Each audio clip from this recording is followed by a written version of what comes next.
ಮೊನ್ನೆ ತನಕ ಅಲ್ಲೊಂದು ಇಲ್ಲೊಂದು ಡೆಲಿವರಿ ಆಗ್ತಿತ್ತು. ನಿನ್ನೆಯಿಂದ ಕಂಪ್ಲೀಟ್ ಸ್ಟಾಪ್ ಆಗಿದೆ. ನಿನ್ನೆ ನಾವು ಡಿ ಸಿ ಅವರಿಗೆ ಅಪ್ರೋಚ್ ಮಾಡಿದಾಗ ಇದು ನಮ್ಮ ಪರ್ವ್ಯೂ ಬರೋದಿಲ್ಲ, ಸೆಂಟ್ರಲ್ ಗೌರ್ಮೆಂಟ್ ಡೈರೆಕ್ಟಿವ್ ಇದು, ನಾನೇನು ಮಾಡಲಾರೆ ಇದರಲ್ಲಿ ಅಂಥೇಳಿ ಡಿ ಸಿ ಅವ್ರು ಹೇಳಿದರು. ನಮ್ಮ ಎಂ ಪಿ ಅವರಿಗೂ ನಾವು ಮುಟ್ಟುವ ಪ್ರಯತ್ನ ಮಾಡಿದ್ದೇವೆ. ಎಂ ಪಿ ಅವರು ಖುದ್ದಾಗಿ ಫೋನಲ್ಲಿ ಸಿಕ್ಕಿಲ್ಲ, ದಿಲ್ಲಿಯಲ್ಲಿದ್ದಾರೆ, ಅವ್ರ ಪಿ ಎ ಸಿಕ್ಕಿದ್ದಾರೆ. ಸೊ ಅವರಿಗೆ ಇದೆಲ್ಲ ಪ್ರಾಬ್ಲಮ್ ಹೇಳಿದ್ದೇವೆ, ಆಯಿತು ನಾವು ಇದನ್ನು ಅವರಿಗೆ ತಿಳಿಸ್ತೇವೆ ಅಂತ ಹೇಳಿದ್ದಾರೆ. ಗ್ಯಾಸ್ ಕೊಡ್ತಾ ಇಲ್ಲ. ಇವತ್ತು ಫೋನ್ ಮಾಡಿದರೆ ಎತ್ತಲಿಲ್ಲ. ನಿನ್ನೆ 5 kg ಗ್ಯಾಸ್ ಇತ್ತು ನಾವು ಹೋಟೆಲ್ ಬಂದ್ ಮಾಡುವಾಗ. ಇವತ್ತು ಬೆಳಿಗ್ಗೆ ಚಹಾ ಮತ್ತು ಉಪ್ಪಿಟ್ಟು ಮಾಡಿದ್ದೀವಿ. ನಾಳೆ ಅದು ಮಾಡುವಂಥ ಪರಿಸ್ಥಿತಿಲಿ ಇಲ್ಲ. ಅದಕ್ಕೋಸ್ಕರ ನಾನೇನು ಮಾಡಿದೆ, ಕಡೆಗೆ 2 ಒಲೆಗಳನ್ನು ಹಚ್ಚಿದ್ದೀನಿ, ಕಟ್ಟಿಗೆ ಒಲೆ ಹಚ್ಚಿ. ನಮ್ಮಲ್ಲಿ ಇಷ್ಟು ಹೋಟೆಲ್ಗಳಿದೆ, ಕಾರ್ಮಿಕರಿದ್ದಾರೆ. ಈ ಕಾರ್ಮಿಕರಿಗೆ ಆಗುವಂಥ ತೊಂದರೆಗಳಿಗೆ ಯಾರು ಹೊಣೆ? ಈಗ ನಮಗೆ ಸಮಸ್ಯೆ ಏನಂತಂದರೆ ಸಿಲಿಂಡ್ರ್ ಇವತ್ತು ಲಾಸ್ಟ್ ಆಗ್ಬೋದು, ನಾಳೆಗೆ ನಾವು ಓಪನ್ ಮಾಡೋ ಸ್ಥಿತಿಯಲ್ಲಿಲ್ಲ. ಮತ್ತು ಎಲ್ಲರ ಅಭಿಪ್ರಾಯವನ್ನು ಸಂಗ್ರಹ ಮಾಡಿದ್ವಿ. ಇನ್ನು 2 ದಿನದಲ್ಲಿ ಇದಕ್ಕೆ ಏನು ಮಾಡಬೇಕು, ಪರ್ಯಾಯ ವ್ಯವಸ್ಥೆ ಮಾಡಲಿಕ್ಕೆ ನಮ್ಮ ಹತ್ರ ಯಾವುದೇ ವ್ಯವಸ್ಥೆಗಳಿಲ್ಲ. ಅಡಚಣೆಗಳಿದೆ, ಯುದ್ಧ ಆಗ್ತಾ ಇದೆ, ದೇಶದಲ್ಲಿ ತೊಂದರೆ ಇದೆ ಅಂತ ಹೇಳಿದರೆ ಎಸ್ ನಾವು ಅದಕ್ಕೂ ರೆಡಿ ಆಗ್ತಿದ್ವಿ. ಇದ್ದಕ್ಕಿದ್ದಾಗೆ ಬಂದ್ ಮಾಡ್ತಾ ಇದ್ದಾರೆ. ಸಿಲಿಂಡರ್ ಪೂರ ಖಾಲಿಯಾಗಿದೆ. ಸ್ಟಾಫ್ ಇದೆ ಅಲ್ಲ, ಸ್ಟಾಫ್ನವರಿಗೆ ಊಟಕ್ಕೂ ಕೂತ ಸಿಲಿಂಡರ್ ಇಲ್ಲ. ಇನ್ನೊಂದು 2 ದಿನದಲ್ಲಿ ಎಲ್ಲ ಹೋಟ್ಲು ಬಂದಾಗೋ ಪರಿಸ್ಥಿತಿಗೆ ಬಂದಿದೆ. ಈಗ ಆ್ಯಕ್ಚುಲಿ ನಮ್ಗೆ ಏನು ಮಾಡಬೇಕಂತ ಗೊತ್ತಾಗ್ತಾ ಇಲ್ಲ. ಅಂದರೆ ಇದಕ್ಕೆ ಪರ್ಯಾಯ ವ್ಯವಸ್ಥೆ ಮಾಡಲಿಕ್ಕೆ ನಮ್ಮ ಹತ್ರ ಆಗೋದಿಲ್ಲ.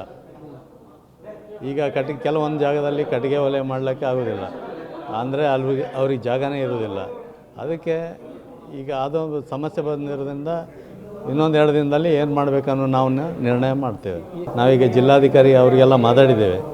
ಅವರು ಅಸಹಾಯಕರ ಆಗಿದ್ದಾರೆ. ಅವರು ಜಿಲ್ಲಾಧಿಕಾರಿ ಅವರು ಸರಿಯಾದ ಉತ್ತರ ಕೊಡ್ತಾ ಇಲ್ಲ.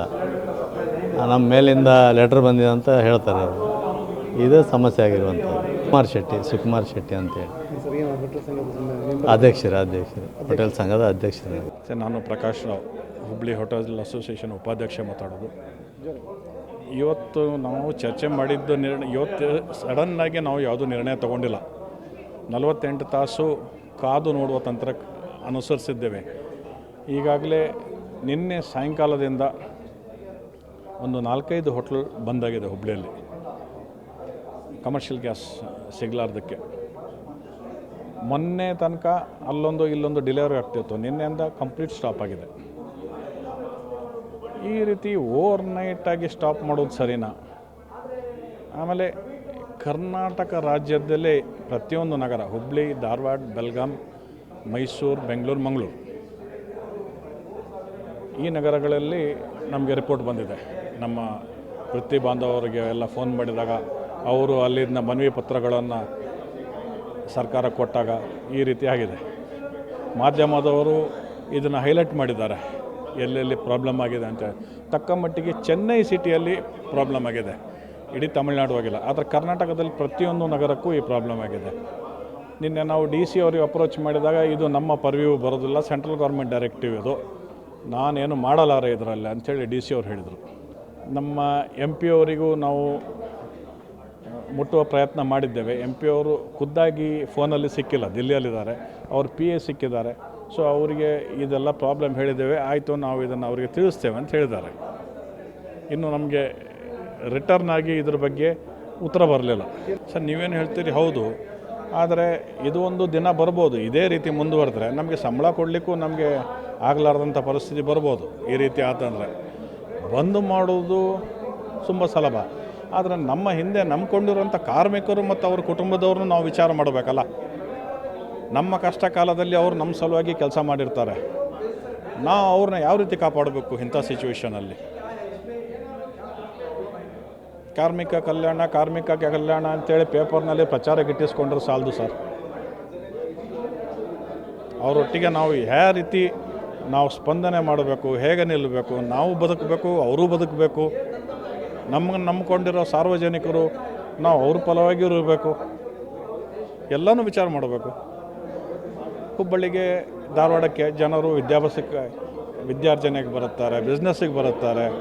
ಏಜೆನ್ಸಿ ಅವರು ಹೇಳುವ ಪ್ರಕಾರ ಡಿ ಸಿ ಆರ್ಡರ್ ಮಾಡಿದ್ದಾರೆ, ಕಮರ್ಷಿಯಲ್ LPG ಸ್ಟಾಪ್ ಮಾಡಬೇಕಂತೇಳಿ ಡಿ ಸಿ ಆರ್ಡರ್ ಮಾಡಿದ್ದಾರೆ. ಹಾಗಾಗಿ ನಮ್ಮ ಹತ್ರ ಸ್ಟಾಕ್ ಇಲ್ಲ ಅಂತ ಹೇಳಿದ್ದಾರೆ. ಇವತ್ತು ಕೂಡ ಸದ್ಯ ಡಿ ಸಿ ಮೀಟಿಂಗ್ ನಡೀತಾ ಇದೆ ಧಾರವಾಡದಲ್ಲಿ. ಎಲ್ಲ LPG ಡಿಸ್ಟ್ರಿಬ್ಯೂಟರ್ ಅಲ್ಲಿ ಹೋಗಿದ್ದಾರೆ. ಈಗ ಮೀಟಿಂಗ್ ಅಂದರೆ ಮೊನ್ನೆಯಿಂದ ನಮಗೆ ಹೋಟೆಲಿಗೆ ಗ್ಯಾಸ್ ಬರ್ತಾ ಇಲ್ಲ. ನಮ್ಮಲ್ಲಿ ದಿವಸಕ್ಕೆ 1-2 ಗ್ಯಾಸ್ಗಳು ಬೇಕು, ಡೈಲಿ ನಾವು ತೊಗೊಳ್ಳುವಂಥ ಕಸ್ಟಮರು. ಈಗ ನಿನ್ನೆ ಸಡನ್ನಾಗಿ ಗ್ಯಾಸ್ ಕೊಡುವನು ಸ್ವಿಚ್ ಆಫ್ ಮಾಡಿದ್ದಾನೆ, ಗ್ಯಾಸ್ ಕೊಡ್ತಾ ಇಲ್ಲ. ಇವತ್ತು ಫೋನ್ ಮಾಡಿದರೆ ಎತ್ತಲಿಲ್ಲ. ನಿನ್ನೆ 5 kg ಗ್ಯಾಸ್ ಇತ್ತು ನಾವು ಹೋಟೆಲ್ ಬಂದ್ ಮಾಡುವಾಗ. ಇವತ್ತು ಬೆಳಿಗ್ಗೆ ಚಹಾ ಮತ್ತು ಉಪ್ಪಿಟ್ಟು ಮಾಡಿದ್ದೀವಿ. ನಾಳೆ ಅದು ಮಾಡುವಂಥ ಪರಿಸ್ಥಿತಿಲಿ ಇಲ್ಲ. ಅದಕ್ಕೋಸ್ಕರ ನಾನೇನು ಮಾಡಿದೆ, ಇವತ್ತು ಅಲ್ಲಿ ಎಕ್ಸಾಮ್ ನಡೀತಾ ಇದೆ. ಮಕ್ಕಳು ದೂರ ಊರುಗಳಿಂದ ಬಂದಿದ್ದಾರೆ. ಬೈರದೇವ್ರಕೊಪ್ಪ APMC ಗೇಟಲ್ಲಿದೆ. ಅದಕ್ಕೋಸ್ಕರ ನಾನೇನು ಮಾಡಿದೆ, ಕಡೆಗೆ 2 ಒಲೆಗಳನ್ನು ಹಚ್ಚಿದ್ದೀನಿ, ಕಟ್ಟಿಗೆ ಒಲೆ ಹಚ್ಚಿ ಇವತ್ತು ಅನ್ನ ಮತ್ತು ಸಾಂಬಾರನ್ನು, ಅಂದರೆ ಸಾರ್ವಜನಿಕರ ಎಲ್ಲಿಗೂ ತೊಂದರೆ ಆಗಬಾರ್ದು ಅಂತ ಹೇಳುವ ಉದ್ದೇಶದಿಂದ ಮಾಡ್ತಾಯಿದ್ವಿ. ಇದು ನನಗನ್ಸುತ್ತೆ ಸಡನ್ಲಿ 60 ದಿವಸಕ್ಕೆ ಯುದ್ಧ ನಡೀತಾ ಇರೋದ್ರಿಂದ 60 ದಿವಸ ಬರುತ್ತೆ ಅಂತ ಕೇಂದ್ರ ಸರ್ಕಾರ ಆವತ್ತು ಹೇಳಿರೋದ್ರಿಂದ ರಾಜ್ಯ ಸರ್ಕಾರ ಸಡನ್ಲಿ ಯಾರಿಗೂ ಗ್ಯಾಸ್ ಕೊಡಬೇಡಿ ಅನ್ನುವ ಆದೇಶವನ್ನು ಕೊಟ್ಟಿದ್ದು ತಪ್ಪು. ಆದರೆ ನಾವು ಹೋಟೆಲ್ ಉದ್ಯಮೆದಾರರು ಎಲ್ಲಿಗೆ ಹೋಗಬೇಕು? ನಮ್ಮಲ್ಲಿ ಇಷ್ಟು ಹೋಟೆಲ್ಗಳಿದೆ, ಕಾರ್ಮಿಕರಿದ್ದಾರೆ. ಈ ಕಾರ್ಮಿಕರಿಗೆ ಆಗುವಂಥ ತೊಂದರೆಗಳಿಗೆ ಯಾರು ಹೊಣೆ? ಇದು ಸರ್ಕಾರ ಹೊಣೆ ತೊಗೊಳ್ತದ ಅಥವಾ ಯಾರು ಇದರ ಬಗ್ಗೆ ತೊಗೊಳ್ತಾರೆ ಅನ್ನೋದು ನಮಗೆ ಜಿಜ್ಞಾಸೆ ಆಗಿದೆ. ಇವತ್ತೊಂದು ದಿವಸ ಹೋಟೆಲ್ ನಡಿಬೋದು. ಇವತ್ತು 3 ಹೋಟೆಲ್ ಬಂದಾಗಿದೆ. ನಾಳೆ 35% ಆಗುತ್ತೆ, ನಾಡ್ದು 70% ಆಗುತ್ತೆ. ಆದರೆ ಎಲ್ಲೂ ಇಲ್ಲದಂಥ ಕೃತಕ ಅಭಾವವನ್ನು ಕರ್ನಾಟಕದಲ್ಲಿ ಸೃಷ್ಟಿ ಮಾಡ್ತಾ ಇದ್ದಾರೆ. ಇದು ನಮಗೆ ಸರ್ಕಾರದ ಮೇಲೆ, ರಾಜ್ಯ ಸರ್ಕಾರದ ಮೇಲೆ ಅನುಮಾನ ಬರ್ತಾ ಇದೆ, ಅನುಮಾನ ಮೂಡ್ತಾ ಇದೆ. ಅದಕ್ಕೋಸ್ಕರ ಕೇಂದ್ರ ಸರ್ಕಾರ ಮತ್ತು ರಾಜ್ಯ ಸರ್ಕಾರ ಇದರ ಬಗ್ಗೆ ಬೇಗ ನಿರ್ಣಯವನ್ನು ತಗೊಂಡು ಒಂದು ಸಂದೇಶವನ್ನು ರಾಜ್ಯ ಸರ್ಕಾರ ಅಥವಾ ಕೇಂದ್ರ ಸರ್ಕಾರ ಪೇಪರ್ ಪಬ್ಲಿಕೇಶನ್ ಅಥವಾ TV ಮುಖಾಂತರ ನಮಗೆ ಸಂದೇಶ ಕೊಡಬೇಕನ್ನೋದು ನಮ್ಮ ಆಗ್ರಹ. ನನ್ನ ಹೆಸರು ರಮಾನಂದ್ ಶೆಟ್ಟಿ, ಹೋಟೆಲ್ ಉದ್ಯಮಿ. ಮಂಜುನಾಥ ಹೋಟೆಲ್ ಅಂತೇಳಿ ಓಲ್ಡ್ ಹುಬ್ಳಿ ಕಡೆ ಇದೆ. ನಂದು ಹೆಸರು ಕಿಶೋರ್ ಪೂಜಾರಿ ಅಂತೇಳಿ. ಈಗ ನಮಗೆ ಸಮಸ್ಯೆ ಏನಂತಂದರೆ ಸಿಲಿಂಡ್ರ್ ಇವತ್ತು ಲಾಸ್ಟ್ ಆಗ್ಬೋದು, ನಾಳೆಗೆ ನಾವು ಓಪನ್ ಮಾಡೋ ಸ್ಥಿತಿಯಲ್ಲಿಲ್ಲ. ಈಗ ನಮಗೆ ಪರ್ಯಾಯ ವ್ಯವಸ್ಥೆ ಏನಾದರೂ ಸರ್ಕಾರದಿಂದ ಆಗಬೇಕಂತೇಳಿ ನಮ್ಮದು ನಿರ್ಧಾರ. ಯಾಕಂದರೆ ಕಾರ್ಮಿಕರಿದ್ದಾರೆ, ಒಂದು 5-6 ಮಂದಿ ಕಾರ್ಮಿಕರನ್ನು ನಾವು ಮುಂದೆ ಅವ್ರಿಗೆ ಊಟದ ವ್ಯವಸ್ಥೆ, ಸಿಲಿಂಡ್ರ್ ಇಲ್ಲ ಅಂದರೆ ಅವರಿಗೂ ಊಟದ ಸಮಸ್ಯೆ ಆಗಿಬಿಡ್ತದೆ. ಹಾಗಾಗಿ ನಾವು ಯಾವ ರೀತಿ ಮುಂದೆ ಹೋಟೆಲ್ ಓಪನ್ ಮಾಡೋದಾ ಬಿಡೋದಾ ಅಂತೇಳಿ ನಮಗೆ ಯಾವುದೇ ಒಂದು ದಿನ ನಿಗದಿ ಆಗಿಲ್ಲ. ಯಾಕೆಂದರೆ ಈ ಥರ ಪರಿಸ್ಥಿತಿ ಯಾವಾಗ ಕರೆಕ್ಟಾಗಿ ಏಜೆನ್ಸಿಯವರು ಯಾವುದು ಈಗ ಸಿಲಿಂಡ್ರ್ ನಮಗೂ ಬರ್ತಾ ಇಲ್ಲ ಅಂತೇಳಿ ಹೇಳುತ್ತಿದ್ದಾರೆ. ಹಾಗಾಗಿ ಮುಂದಿನ ದಿನ ನಮ್ಮದು ಕಠಿಣವಾಗಿರ್ತದೆ. ಯಾಕೆಂದರೆ ವರ್ಕರ್ಸ್ ಒಂದು ದಿವಸ ರಜೆ ಕೊಟ್ಟರಾದರೆ ಅವ್ರ ಊರಿಗೆ ಹೋದವರು ಮತ್ತೆ ಬರೋದಿಲ್ಲ. ಇದರಿಂದ ನಮಗೆ ಹೋಟೆಲ್ಸ್ ಓಪನ್ ಮಾಡೋಕ್ಕೆ ಮುಂದಿನ ದಿನದಲ್ಲಿ ಓಪನ್ ಯಾವಾಗ ಮಾಡುವುದು, ಅದು ಯಾವ ದಿನಕ್ಕೆ ನಮಗೆ ಸಿಲಿಂಡ್ರ್ ಬರ್ಬೋದು ಅನ್ನೋದು ಒಂದು ಸರ್ಕಾರದಿಂದ ನಮಗೆ ಕರೆಕ್ಟಾದ ಒಂದು ನಿರ್ಧಾರ ಬರಬೇಕಂತೇಳಿ ನಾನು ಇದನ್ನು ಬಯಸ್ತೇನೆ.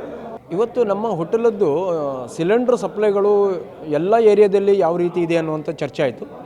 ಆದರೆ ಎಲ್ಲ ಏರಿಯಾದಲ್ಲಿಕ್ಕಿಂತ ಎಲ್ಲರಿಗೂ ಒಂದೇ ರೀತಿ ನಿನ್ನೆಯಿಂದ ಯಾರೂ ಸಿಲಿಂಡರ್ ಕೊಡಲಿಲ್ಲ. ಎಲ್ಲ ಏಜೆನ್ಸಿಗಳು ಸಿಲಿಂಡರ್ ಕೊಡಲಿಲ್ಲ. ಎಲ್ಲ ಏಜೆನ್ಸಿಗಳು ಕೂಡ ಇವತ್ತು ಬಂದ್ ಮಾಡಿದ್ದಾರೆ. ಆ ಏಜೆನ್ಸಿಯಿಂದ ಯಾವುದೇ ಸರ್ವಿಸ್ ಆಗ್ತಾಯಿಲ್ಲ. ಮತ್ತು ಈಗಾಗಲೇ ನಮ್ಮದು ಒಂದು 2-3 ಹೋಟೆಲ್ಗಳು ಇವತ್ತು ಬಂದಾಗಿದೆ. ನಾಳೆನೂ ಕೂಡ ಒಂದು 30-35-40% ಹೋಟೆಲ್ಗಳು ಬಂದಾಗುತ್ತೆ. ಸೊ ಹಾಗಾಗಿ ಅದರ ಒಟ್ಟು ಸ್ಥಿತಿಯನ್ನು ನಾವು ಇವತ್ತು ಚರ್ಚೆಗೆ ತೊಗೊಂಡ್ವಿ ಮತ್ತು ಎಲ್ಲರ ಅಭಿಪ್ರಾಯವನ್ನು ಸಂಗ್ರಹ ಮಾಡಿದ್ವಿ. ಇನ್ನು 2 ದಿನದಲ್ಲಿ ಇದಕ್ಕೆ ಏನು ಮಾಡಬೇಕು, ಪರ್ಯಾಯ ವ್ಯವಸ್ಥೆ ಮಾಡಲಿಕ್ಕೆ ನಮ್ಮ ಹತ್ರ ಯಾವುದೇ ವ್ಯವಸ್ಥೆಗಳಿಲ್ಲ. ಆದರೆ ಇದನ್ನು ಸರ್ಕಾರದ ಮಟ್ಟದಲ್ಲಿ, ರಾಜ್ಯ ಮಟ್ಟದೊಳಗೆ ಇದನ್ನು ಯಾವ ರೀತಿ ನಮ್ಮ ಅಸೋಸಿಯೇಷನ್ ನಾವು ತೊಗೊಂಡು ಹೋಗಬೇಕು ಅನ್ನೋದನ್ನು ಇನ್ನು 2 ದಿನದಲ್ಲಿ ನಿರ್ಣಯನ ತೊಗೊಳ್ತೇವೆ. ನಾಳೆನೂ ಕೂಡ ನಾವು ಸಭೆ ಸೇರ್ತೇವೆ, ನಾಡಿದ್ದು ಕೂಡ ಸೇರಿ ನಿರ್ಣಯಗಳನ್ನು ತೊಗೊಳ್ಬೇಕು ಅಂತೇಳಿ. ಅಲ್ಲ, ಹಾಗೆ ಅನ್ನಿಸ್ತಿದೆ. ಯಾಕಂದರೆ ಒಂದು ಸರ್ಕಾರದ ವ್ಯವಸ್ಥೆಯೊಳಗಡೆ ಒಂದು ಮಾಹಿತಿ ಕೊಡಬೇಕಾಗಿದೆ. ಇವತ್ತು ನೀವು 8 ಸಿಲಿಂಡರ್ ತೊಗೊಳ್ತಾ ಇದ್ದೀರಾ, ಅದನ್ನು ನೀವು 4 ತೊಗೊಳ್ಳಿ, ಈ ಥರ ನಮಗೆ ಅಡಚಣೆಗಳಿದೆ, ಯುದ್ಧ ಆಗ್ತಾ ಇದೆ, ದೇಶದಲ್ಲಿ ತೊಂದರೆ ಇದೆ ಅಂತ ಹೇಳಿದರೆ ನಾವು ಅದಕ್ಕೂ ರೆಡಿ ಆಗ್ತಿದ್ವಿ. ಇದ್ದಕ್ಕಿದ್ದಾಗೆ ಬಂದ್ ಮಾಡ್ತಾ ಇದ್ದಾರೆ. ಇದ್ರ ಹಿಂದೆ ಏನು ಕಾಣದ ಕೈ ಕೆಲಸ ಮಾಡ್ತಾ ಇದೆ ಅನ್ನುವಂಥದ್ದು ಡೌಟ್ ಕೂಡ ನಮಗೂ ಕೂಡ ಬರ್ತಾಯಿತ್ತು. ಮತ್ತು ನಮ್ಮ ಕಾರ್ಮಿಕರನ್ನು ಉಳಿಸ್ಕೊಳ್ಳೋದು ನಮಗೆ ಭಾಳ ಕಷ್ಟ. ಒಂದು ದಿವಸ ಹೋಟ್ಲ್ ಬಂದಾದರೆ, 2 ದಿನ ಹೋಟ್ಲ್ ಬಂದಾದರೆ ಕಾರ್ಮಿಕರೆಲ್ಲ ತಮ್ಮ ಊರಿಗೆ ಹೋಗಿಬಿಡ್ತಾರೆ. ಆಮೇಲೆ ವಾಪಸ್ ಬರುವುದಿಲ್ಲ ಅವರು. ಆಮೇಲೆ ನಮ್ಮ ಹೋಟ್ಲು ಓಪನ್ ಮಾಡ್ಬೇಕಂತ ಹೇಳಿದರೆ ನಮಗೆ 15-20 ದಿವಸಗಳ ಕಾಲ ನಾವು ಹೋರಾಟ ಮಾಡಿ ಮತ್ತೆ ಹೋಟ್ಲ್ ಓಪನ್ ಮಾಡಬೇಕು ಮತ್ತು ನುರಿತ ಕಾರ್ಮಿಕರು ಸಿಗಲ್ಲ. ನಮಗೆ ತೊಂದರೆ ಇರುವುದು ಹೋಟೆಲ್ ಬಂದಾಗೋದಕ್ಕಿಂತಲೂ ಕಾರ್ಮಿಕರ ಕೊರತೆ. ಈ ಸಮಸ್ಯೆಗೆ ನಾವು ಆತಂಕ ಇದೆ ನಮಗೆ. ಸುಧಾಕರ್ ಶೆಟ್ಟಿ. ಇಡೀ ಥ್ರೂಔಟ್ ಕರ್ನಾಟಕನೂ ಇದೆ ಅಂತ ನಾನು ಕೇಳಬಂದೆ. ನಮ್ಮದೆಲ್ಲ ಪೇರೆಂಟ್ ಬಾಡಿ ಬೆಂಗಳೂರಿನಲ್ಲಿದೆ. ಅಲ್ಲಿ ಈಗಾಗಲೇ 30% ಮೇಲೆ ಹೋಟ್ಲ್ ಬಂದಾಗಿದೆ. ಮೋಸ್ಟ್ ಪ್ರಾಬಬ್ಲಿ ಅಲ್ಲಿ ಒಂದು ಅರೌಂಡ್ ಅಬೌಟ್ 60-70% ನಾಳೆ ಬಂದವು. ನಾಳೆ ನಾಡ್ದಂದ್ರೆ ಬಂದಾಗ್ತದೆ. ಹುಬ್ಳಿಯಲ್ಲಿ ಈಗ ಇವತ್ತೇ ನಾವು ಮೀಟಿಂಗ್ನಲ್ಲಿ ಬಂದಲ್ಲಿ 2 ಹೋಟ್ಲ್ ಬಂದ್ ಮಾಡಿದ್ದಾರೆ. ಬಿಕಾಸ್ ಸಿಲಿಂಡರ್ ಬಿಲ್ಕುಲ್ ಇಲ್ಲ. ಅದು ಪರಿಸ್ಥಿತಿ ಹೇಗಾಗಿದೆ ಅಂದರೆ ಸಿಲಿಂಡರ್ ಪೂರ ಖಾಲಿಯಾಗಿದೆ. ಸ್ಟಾಫ್ ಇದೆ ಅಲ್ಲ, ಸ್ಟಾಫ್ನವರಿಗೆ ಊಟಕ್ಕೂ ಕೂತ ಸಿಲಿಂಡರ್ ಇಲ್ಲ. ಅಲ್ಲ, ದೇಶಕ್ಕೆ ತುರ್ತು ಪರಿಸ್ಥಿತಿ ಲೆಕ್ಕದಲ್ಲಿ ಆಗಿದೆ. ಇವತ್ತು ಯುದ್ಧ ನಡೀತಾ ಇದೆ, ಅಲ್ಲಿ ಸರಬರಾಜಿಗೆ ತೊಂದರೆ ಆಗಿದೆ, ಎಲ್ಲ ಹೌದು. ಇವತ್ತು ಕೇಂದ್ರ ಸರ್ಕಾರ ಏನಂತು 50-60 ಆಗುವಷ್ಟು ಡೀಸೆಲ್ ಪೆಟ್ರೋಲ್ ಇದೆ ಅಂತ. ಅದರ ಅರ್ಥ ಗ್ಯಾಸು ಇದೆ ಅಂತಾನೇ ಲೆಕ್ಕವಾ? ಅಂದಮೇಲೆ ಅಕಸ್ಮಾತ್ ಇನ್ನೊಂದು ಸ್ವಲ್ಪ ಕಡಿಮೆ ಇದೆ, ಒಂದು ತಿಂಗಳಿಗಾರು ಇರೋಲ್ವಾ, 1 ಮಂತಿಗೆ. ನಮ್ಮ ವಾರಕ್ಕೆ ಒಂದು 4 ಸಿಲಿಂಡ್ರ್ ಹೋಗ್ತಾಯಿತ್ತು. 4 ಸಿಲಿಂಡ್ರ್ ಒಮ್ಮೆಕ್ಲೇ ತೊಗೊತಾ ಇದ್ದ ನಾನು. ಕಡೆಗೆ ಅಟ್ಲೀಸ್ಟ್ ನಾವು 2 ಕೊಟ್ಟು ಹೋಗ್ತೇನೆ, 2 ಕೊಟ್ಟವ, ನಾವು 2 ಕೊಟ್ಟ, ಆಯ್ತಪ್ಪ ನಾಳೆ ಕೊಡ್ತೇನೆ ಅಂತ ಅವ್ನು ಹೇಳಿದಾನಲ್ಲ ಅಂದೆ. ನಿನ್ನೆ ಕೇಳ್ತೇನೆ ಇಲ್ಲ. ಈಗ ನಂದೀಗ ಹಳೇದೊಂದು ಸ್ಟಾಕ್ ಎಲ್ಲ ಸೇರ್ಕೊಂಡು ಇದ್ರೆ ಇನ್ನೊಂದು 3 ದಿನ ನನ್ನ ಹೋಟ್ಲ್ ನಡೀತದೆ. ಒಂದು 50-55 ವರ್ಷದಿಂದ ಉದ್ಯಮದಲ್ಲಿದ್ದೇವೆ. ಈ ದಿವಸ ನಾನು ನನ್ನ ಲೈಫ್ನಲ್ಲಿ ನೋಡಲಿಲ್ಲ. ನಾವೊಂದು 30-35 ವರ್ಷ ಹೋಟ್ಲಲ್ಲಿ ಕೂತಿದ್ದೇನೆ, ಬಟ್ ಈ ಸ್ಕ್ಯಾಸಿಟಿ ನಾನು ನೋಡಲಿಲ್ಲ. ಇದು ತುಂಬ ಕಷ್ಟ ಆಗಿದೆ. ದಯವಿಟ್ಟು ನಾನು ಎಲ್ಲ ಹೇಳಿ ಸರ್ಕಾರ ಕೇಳೋದು, ಏನಾದ್ರು ಒಂದು ರೆಮಿಡಿ ಹುಡುಕಿ. ಅಟ್ಲೀಸ್ಟ್ 50% ಸಿಲಿಂಡರ್ ಕೊಡಿ. 4 ಸಿಲಿಂಡರ್ ಯೂಸ್ ಮಾಡೋನಿಗೆ 2 ಕೊಡಿ, 10 ಮಾಡೋನಿಗೆ 5 ಕೊಡಿ. ಬಂದು ನಮ್ಮ ಕಷ್ಟಗಳನ್ನು ಕೇಳ್ಕೊಳ್ಳಿ. ಎಲ್ಲ ಮಾಧ್ಯಮದಲ್ಲಿ ಬರ್ತಾ ಇದೆ. ನಾನು ಅದಕ್ಕೂ ಥ್ಯಾಂಕ್ಸ್ ಹೇಳ್ತೀನಿ. ನಮ್ಮ ಹೋಟ್ಲ್ ಅಸೋಸಿಯೇಷನ್ ಪರವಾಗಿ ಥ್ಯಾಂಕ್ಸ್ ಹೇಳಿದ್ದೆ. ನಮ್ಮ ಧ್ವನಿನ ನೀವು ಎತ್ತಿದ್ದೀರ ಆಲ್ರೆಡಿ. ಇದಕ್ಕೂ ಏನಾದ್ರು ಒಂದು ಪರ್ಯಾಯ ಮಾಡಿ ಅಂತ ನನ್ನ ರಾಜ್ಯ ಸರ್ಕಾರ ಆಗಲಿ ಕೇಂದ್ರ ಸರ್ಕಾರದಲ್ಲಿ ಮನವಿ.